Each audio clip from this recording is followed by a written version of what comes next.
abay, hindi papayag yan na hindi ipapalabas ni Maharlika yan. Di ba? Kasi ngayon, alam natin, may hawak ng video si Maharlika. At alam mo, partner, hindi mo po pwedeng okrayin si Maharlika, no? Dahil bagamat siya ay nabawasan na ng viewers sa Facebook. Hindi ko alam kung meron pa siyang Facebook. Abay sa YouTube, no? Kada broadcast niya at araw-araw siya nagbo-broadcast, hindi bababa sa 100,000 ang viewers niya, no? Sa 100,000 yan, na po pwede magtrumpeta kung anong mga nasasabi ni Maharlika, no? Isang palabas lang ni Maharlika dyan, may mga 100,000 na po pwede mag-share at one time. At yung 100,000, another 100,000. So in due course, lahat ng Pilipino mapapanood yan. So dapat kayo pa lang magdesisyon na ang presidente. Kung totoo yan, aminin, humingi ng tawad at magpakita na siya nagbago na. Kung totoo. Kung hindi naman totoo, malalaman natin at lalabas talaga yan. The truth shall set him free. Pero mayayanig po talaga ang sambayanan kapag yung pulburonic video na yan ay napalabas. Madali lang naman patunayan, attorney, hindi ba? Sasailalim lamang ng isang drug test. Pero dapat yung the drug test ay may assurance na hindi rin mababago. Yun nga ang nakakataka kay Presidente kasi hindi niya in-address yung issue. Ang sabi niya, naalala nyo, yung siya'y palipad sa isa sa, hindi ko na maalala kung saan, napakadami na niyang biyahe, no? Hindi ko na masundan, no? Para halos lahat ng bansa sa daigdig na bisita na niya. Pero anyway, nung isa sa paalis siya at siya nagkaroon ng press briefing bago umalis, sabi niya, kung maalala kong tama, I will not even dignify that with an answer. Naku, Mr. President naman, ang dami-dami nagsasabi naman talaga na may mga pagkakataon na nakita nila na gumagamit kayo, no? So, dapat sana sinagot.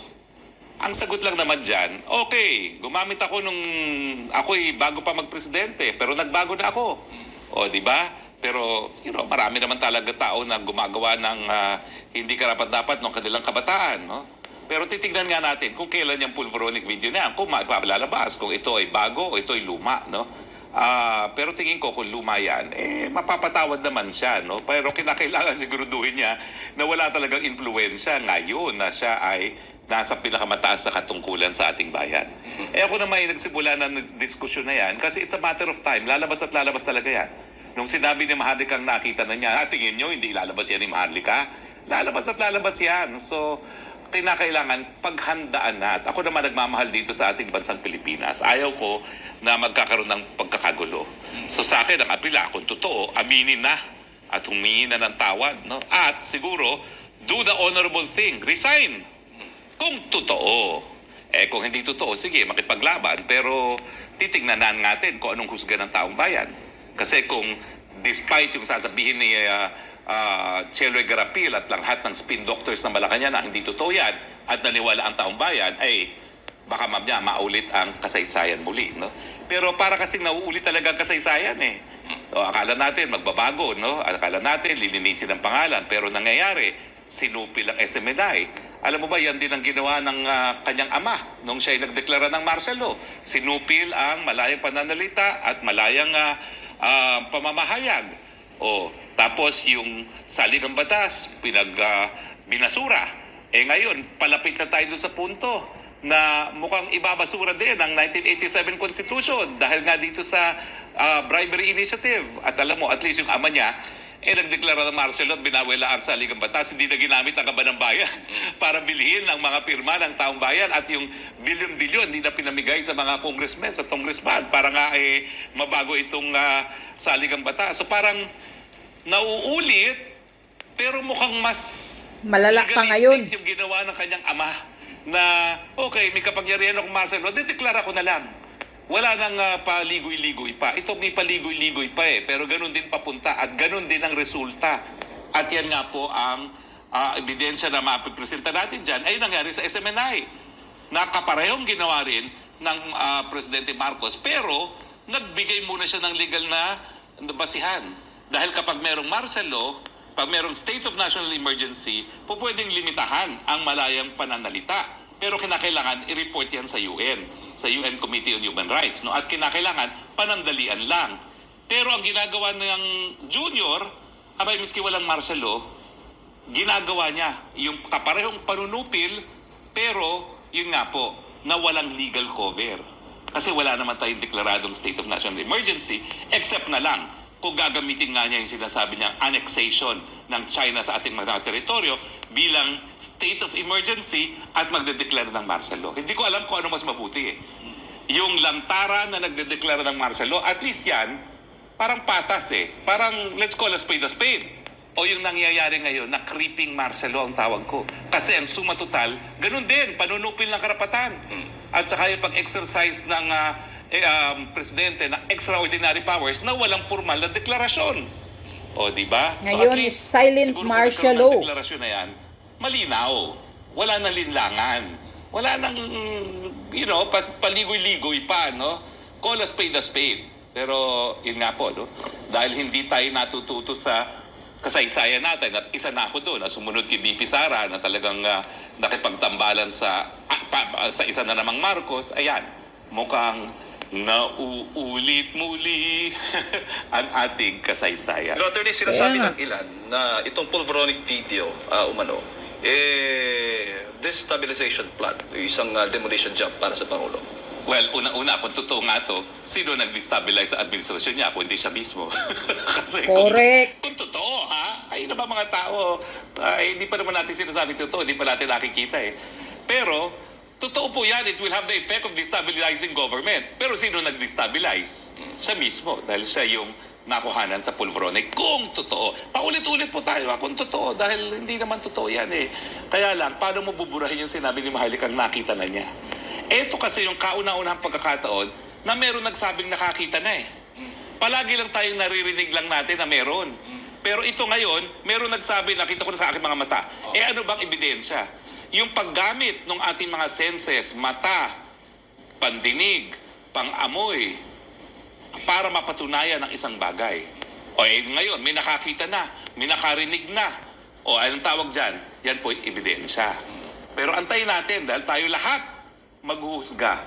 Honorable Filipino people, you will become a judge soon kapag lumabas nga itong pulveronic video. At kayong magdidesisyon, stay or leave pagdating sa ating empleyado na pinakamataas na empleyado ng ating gobyerno, ang presidente. Attorney, meron ding posibilidad na i-dispute nila, sasabihin nila sa makabagong teknolohiya ngayon, hindi na yan totoo, maaari nang imanipula ang video. Sa batas ba, lalo na sa pagpapresenta ng, halimbawa, kagaya ganyan, ebidensya, video, ano ba ang sinasabi sa polisiya sa korte? Or mayroon ba sinasabi sa batas natin? Well, una-una, si Juan de la Cruz ang magdedesisyon. Si Judge Juan de la Cruz ang gagawa ng desisyon. At si Judge Juan de la Cruz, hindi kinakailangan i-apply ang rules of court kasi hindi naman siya hukuman na formal. Siya ay soberenya. Siya ang pinanggalingan ng lahat ng kapangyarihan. Kung hindi niya binigyan ng buhay ang 1987 Constitution, walang posisyon ng presidente, walang halalan para sa presidente. So hindi subject to technical rules si Juan de la Cruz. Ang kinakailangan lang, magdesisyon ang Juan de la Cruz bilang isang soberenya kung maniniwala siya o hindi dyan sa pulveronic video na yan. At kapag si Juan de la Cruz ay nagdesisyon na kumbinsado siya sa katotohanan ng video at hindi karapat-dapat manatili ang presidente, magdidesisyon siya sa ayaw at sa gusto ng presidente. Ganyan naman ang maganda sa demokrasya natin. Ikaw nga ang pinakamataas na opisyales ng bansa na merong napakatinding mga kapangyarihan. Pero ang lahat ng kapangyarihan mo galing sa taong bayan. At kapag ang taong bayan ay nagdesisyon na Yes, ikaw correct. ay not fit for office, magdedesisyon ng taong bayan. Part 2 po ng 1986. Mauulit muli ang kasaysayan. Correct. Yan. Kaya, yan na. Kuting, BBM. Resign ka na lang ngayon. Bumaba ka na bago pa kakalat ang video mo. Dahil kapag kakalat at lumabas na yung pulveronic video mo, siguradong magkaroon ng kaguluhan. Dahil kaming mga Pilipino, sovereign Filipino people, ay hindi na kami papayag na makaupo ang isang pulboronic, isang bangag. Sinasabi nang yan ni Tatay Diggs noon, totoo pala. Sabi ni Harry Roque, na nakikita ni Tatay Diggs may nagbibigay ng kopya sa kanya pero hindi niya tinatanggap. So ngayon, totoo palang bangag ka, Kuting. Kaya wag ka nang mag-atubili. Resign. Resign, Kuting. Bumaba ka na dyan sa pwesto mo dahil hindi ka karapat-dapat. Kaya pala nagkawindang-windang ang Pilipinas. Nagkabalintong-balintong, sabi pa ni Harry Roque, nang dahil sa hindi tama yung pag-iisip mo, yung pagpaplano mo. Hintayin mo lang na ilabas ni Maharlika ang pulboronic video mo, Kuting. Suyo pa more. Sabi pa ni Maharlika, dapat nga 2012 kapapalasan ng ikulong. Doon ang grabing suyop mo pala. So imagine, ano yan? Ngayon, yon ang ginagawa ninyo. Ikaw, Kuting, sa pagka-presidente mo na wala kang panindigan, wala kang salita about sugpuin ang druga, iyon na pala ang dahilan. Sa bagay, pinalabas na ni Maharlika na ito ngang si Sayarot na nahuhuli. Dinipinsahan nyo, pinalabas nyo, ayan, kasama-kasama nyo pa sa biyahin nyo. O ano yan? Mayroon bang matino na presidente? Nakakampi ang isang tagapaggawa ng pulburon? Walang matino na utak na presidente na ganun. Si PRRD nga dati. Pag naririnig niyang nangungurap ka sa sibak ka agad. Tanggal sa posisyon ni PRRD kahit mga kaibigan niya. Ikaw, Kuting, BBM, ngayon, lantaran ng ginagawa ni tambaluslos pinsan mo. Pero wala kang ginagawa. Wala kang tinatanggal na mga appointed mo. Bakit? According to Maharlika ulit. Galing yan sa Malacanang daw na issue.